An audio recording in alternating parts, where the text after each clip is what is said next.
Hello friends, in this video we are going to discuss a numerical based on determination of unknown reaction of beam.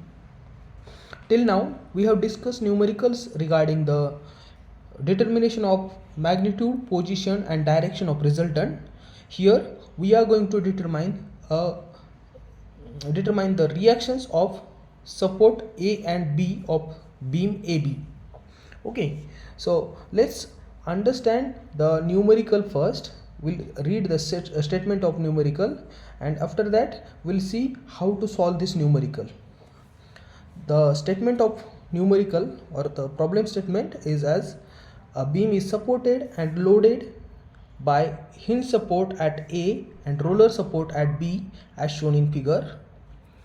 Find the reaction at A and B.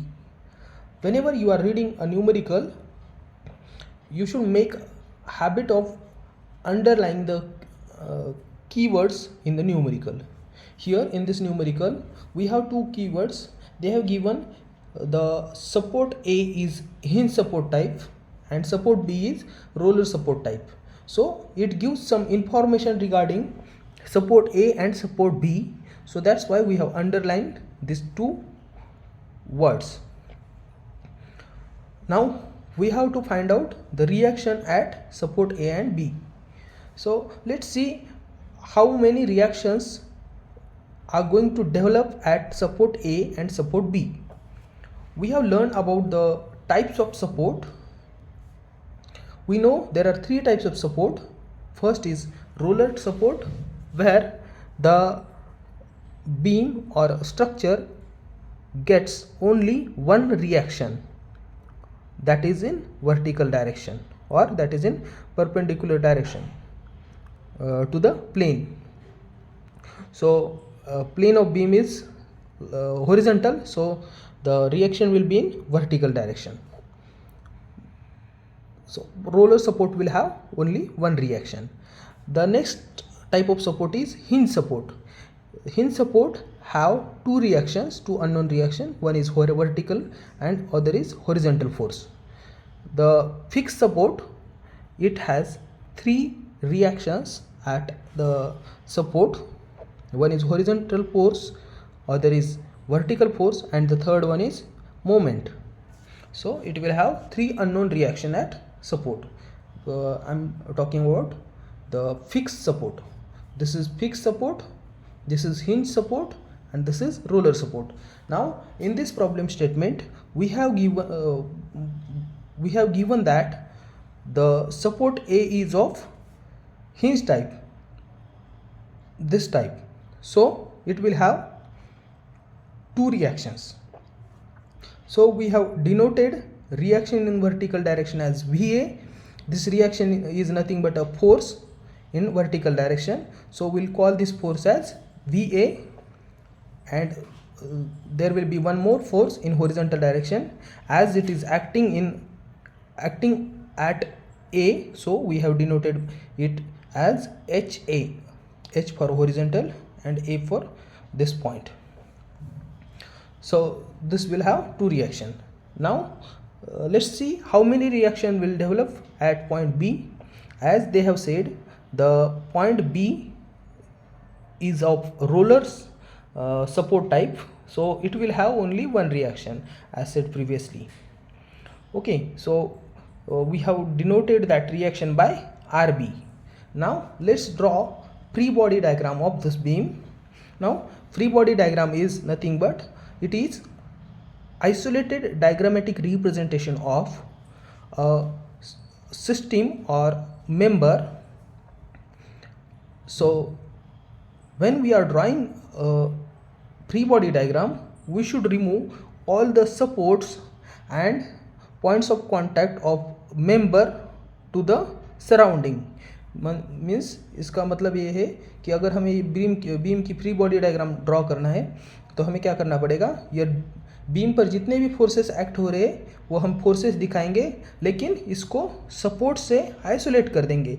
जो भी point से ये beam contact रख रहा है system surrounding में, उससे हम उसको आइसोलेट करने वाले हैं, उसको अलग करने वाले हैं. लेकिन ये अलग करते वक्त ये बीम जहाँ पर कांटेक्ट में है, सपोज ये ए पॉइंट पे कांटेक्ट में है, तो ये सपोर्ट हम रिमूव कर रहे हैं, लेकिन ये सपोर्ट रिएक्शन हम वहाँ पर रिप्रेजेंट करेंगे या दिखाएंगे। ठीक है, तो इस तरह से हम FBD ड्रॉ करेंगे। Let's draw the FBD then.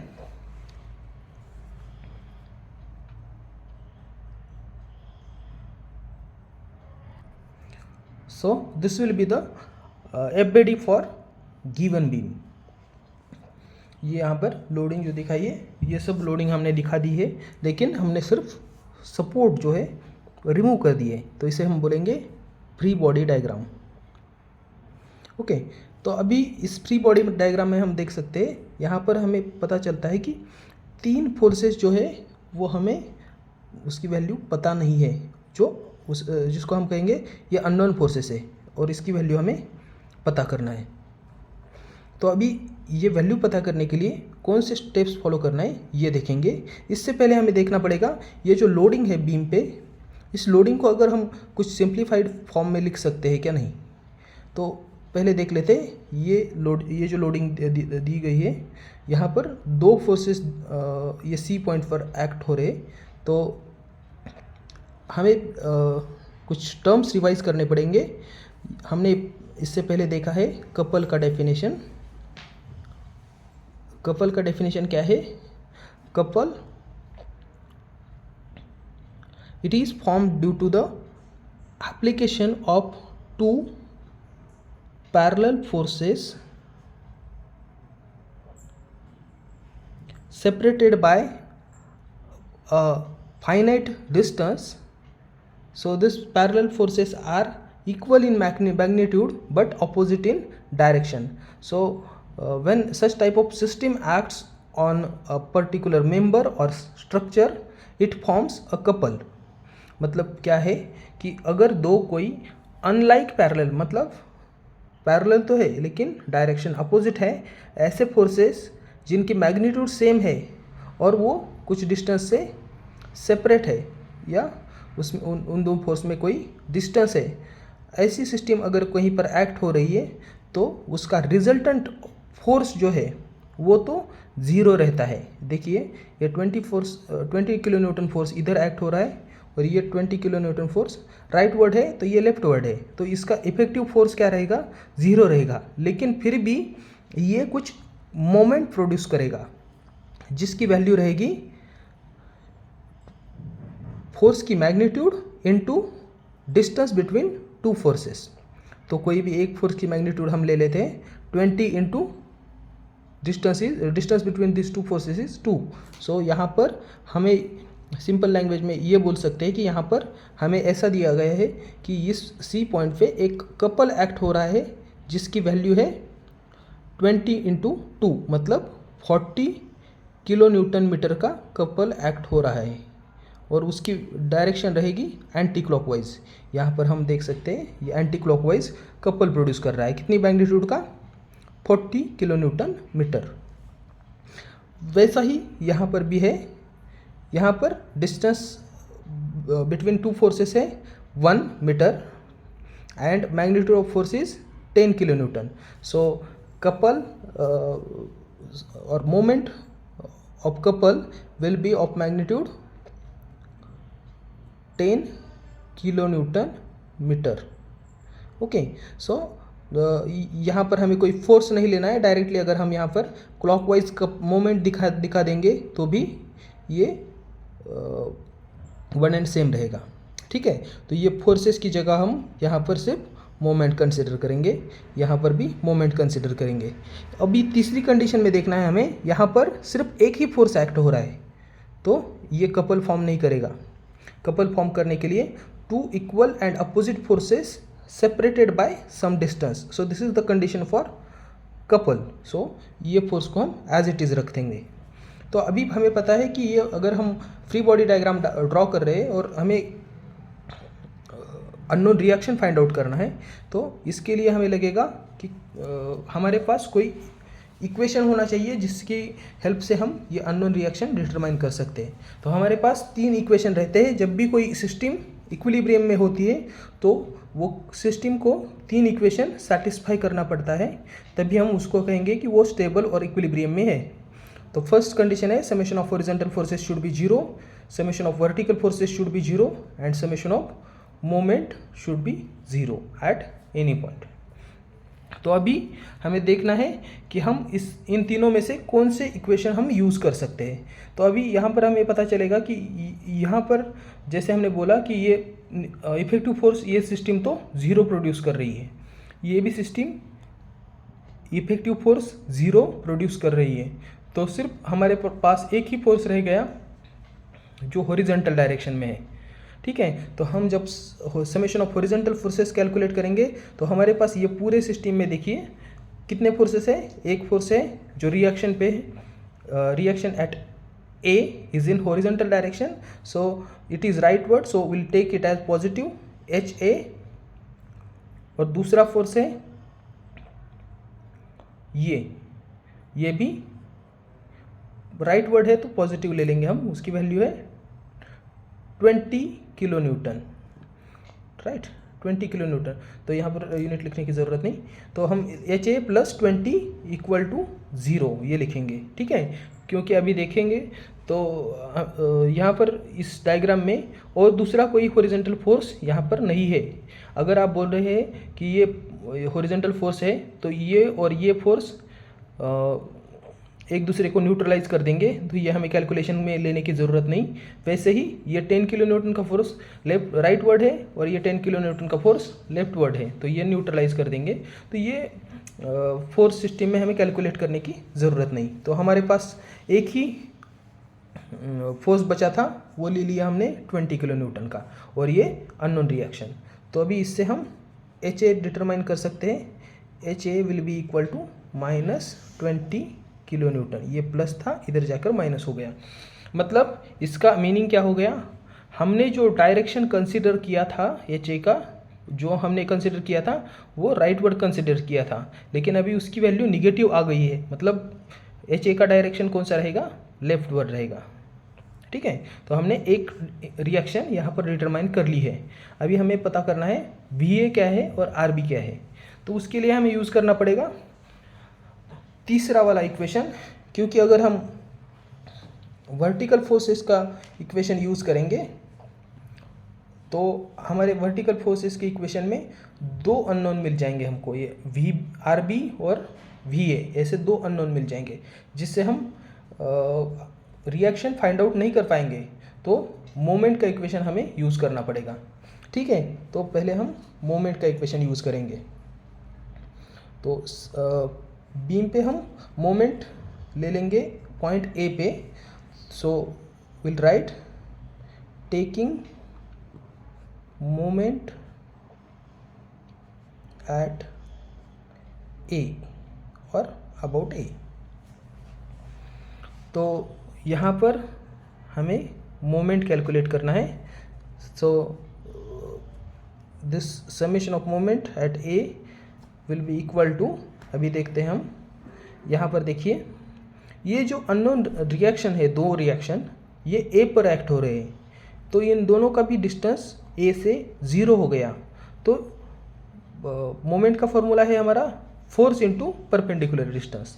तो ये एच ए रिएक्शन का परपेंडिकुलर डिस्टेंस ए से 0 है, तो इसकी मोमेंट 0 हो गई।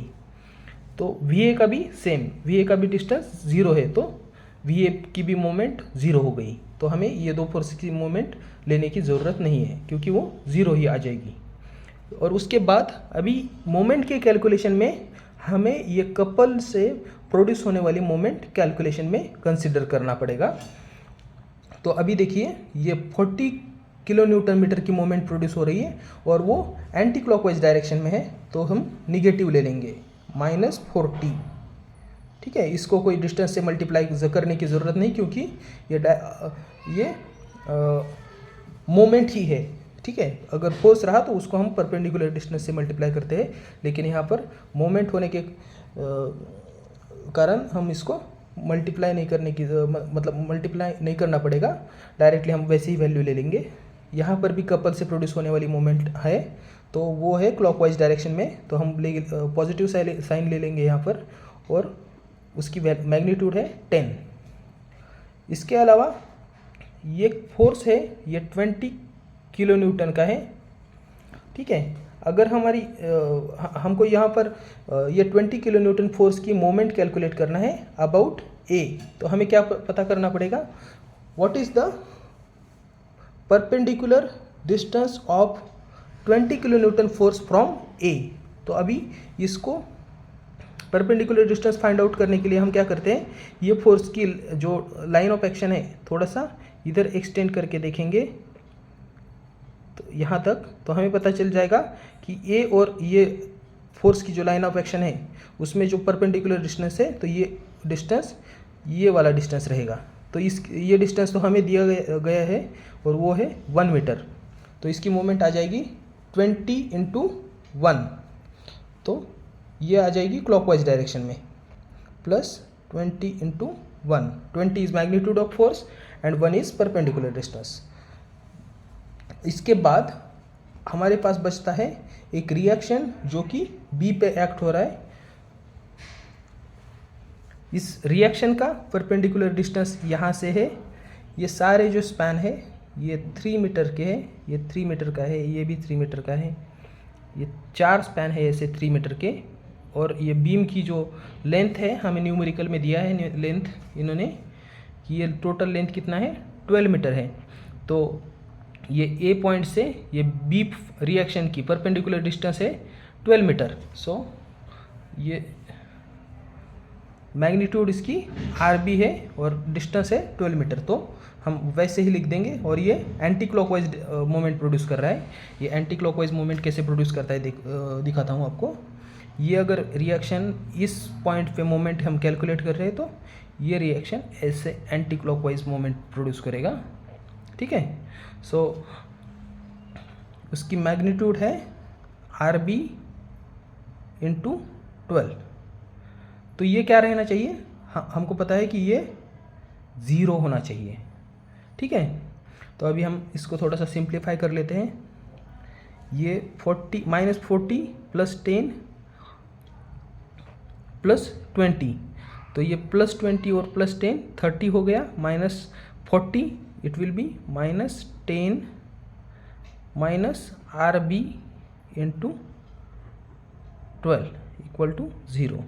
तो अभी हम क्या करेंगे, ये -10 को इधर लेकर जाएंगे तो ये बन जाएगा +10 आर बी × 12 = 10।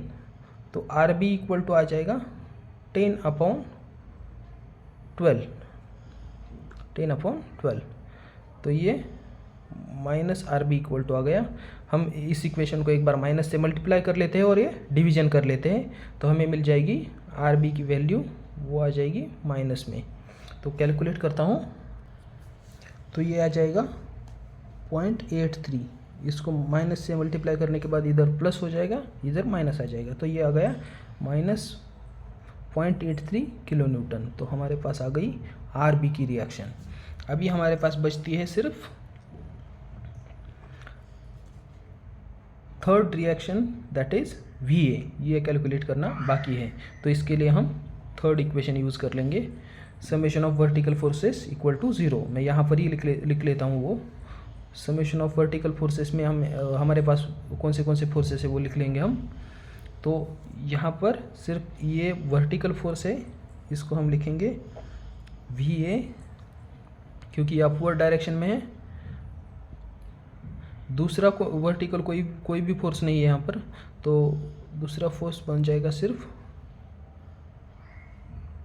आर बी, वो भी वर्टिकल डायरेक्शन में है, इक्वल टू 0, ठीक है। तो आर बी की मैग्नीट्यूड हमें पता है, अभी हमने डिटरमाइन किया है मैग्नीट्यूड कितना है, वो -0.83। तो हम यहाँ पर रख देंगे, तो वी ए प्लस ये -0.83 इक्वल टू 0। तो ये आ जाएगा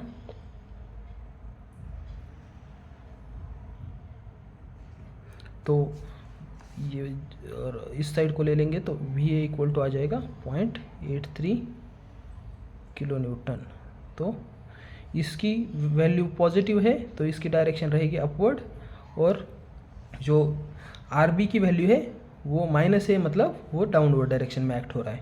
ठीक है, तो ये हमारे तीनों भी रिएक्शन आ गए। ये रहेगी वी ए की वैल्यू, दूसरा हमने एच ए की वैल्यू यहाँ पर डिटरमाइन की है, और थर्ड है आर बी की वैल्यू यहाँ पर हमने डिटरमाइन की है। तो ऐसे हमने तीनों भी वैल्यू डिटरमाइन कर दी है। ठीक है, थैंक यू।